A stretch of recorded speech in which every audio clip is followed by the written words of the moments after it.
Welcome to the lecture series of Maths Genius, and today we will be discussing an important topic, that is calculation of IRR, because often many students fail to calculate this accurately. For example, if I tell you that FE of asset is 450,000, okay, and you are paying rentals amounting to 167,190 for a period of 5 years. So the question is, what is the IRR? So now we will be discussing a very important formula, that is interpolation. There are two methods that we can use. First is interpolation, the second is extrapolation, but we will be discussing about interpolation first. Interpolation deals with any assumed values. We can write a formula first if you want to look at it. For example, the first is A plus A over A minus B into B minus A. Sir, what are these values and what does they represent, and what do they represent? That's the main key. Okay. So what are these values? First of all, A is the small rate that we have assumed. This A,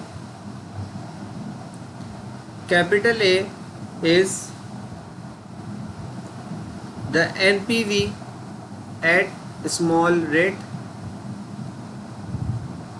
Similarly, this B is the large rate,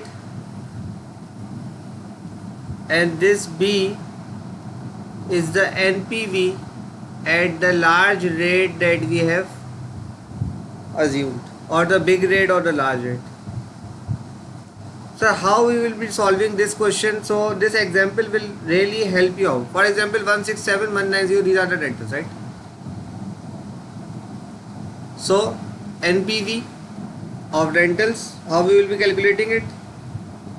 For example, if I am assuming a rate of 20%, this is an assumed rate of A, right? So what will be the NPV? The NPV would be A 167,190 into 1 minus Vn over I, using this formula. So it becomes 167,190. If I have used a rate of 20%, so it becomes minus 5 over 0.2. So it is equivalent to NPV of 500,000. So this is what? This is basically the capital A, right? This is NPV at, this is the value of capital A, because it is the NPV at smaller rate. Now if I assume the rate that is B of a higher rate, for example, if I assume it like 30%, so what will be B? That is the NPV at higher rate. It would be 167,190 multiplied by again 1 minus 1.13 power 5 over 0.3, and the value is coming 407,203. Okay, so now we have all the values that we wanted according to the formula. So by using interpolation, we can calculate this. For example, the first one, the FE was 450,000, the asset, the NPV that is coming at is this. So the net present value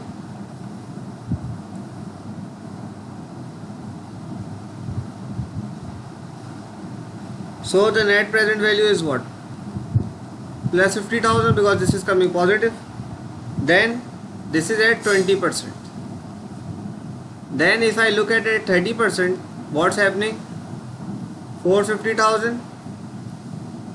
The value that is coming is 407,203. They are getting a value of negative 42,787. Is it correct? Okay. 787. Okay. So now we have the NPVs at these two dates. All we have to do is to calculate IRR. So for IRR we have a smaller rate 20%, or should I write the formula again? It would be better if I write the formula again. It would be A plus A over A minus B into B minus A. So this is A, this is the smaller rate 20% plus NPV at this rate, this is equal to this. Okay, so this is 50,000.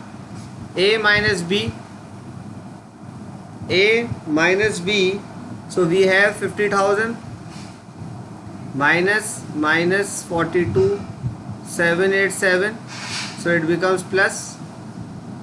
Multiply the difference between the two rates, it would be 30% minus 20%.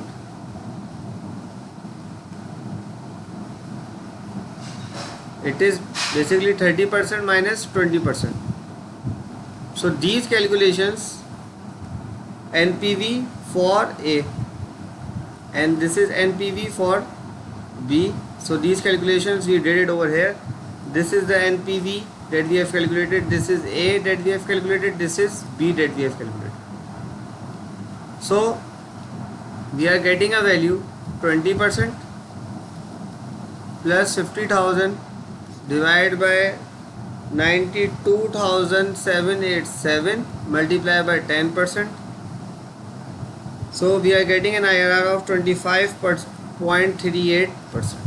It is very essential to calculate IRR, especially in lease and etc., so that one is familiar that how to find the correct rate. Okay.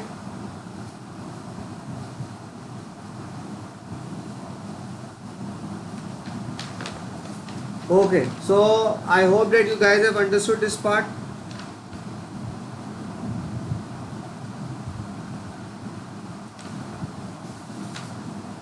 And will apply this whenever you want to calculate the IRR using interpolation. The formula is given for your convenience as well. This is the formula that is given so that you may not falter, right? And we have done this example in detail, right? This is also important for lease and other activities as well. This is the end of this session. Hope you guys have understood this.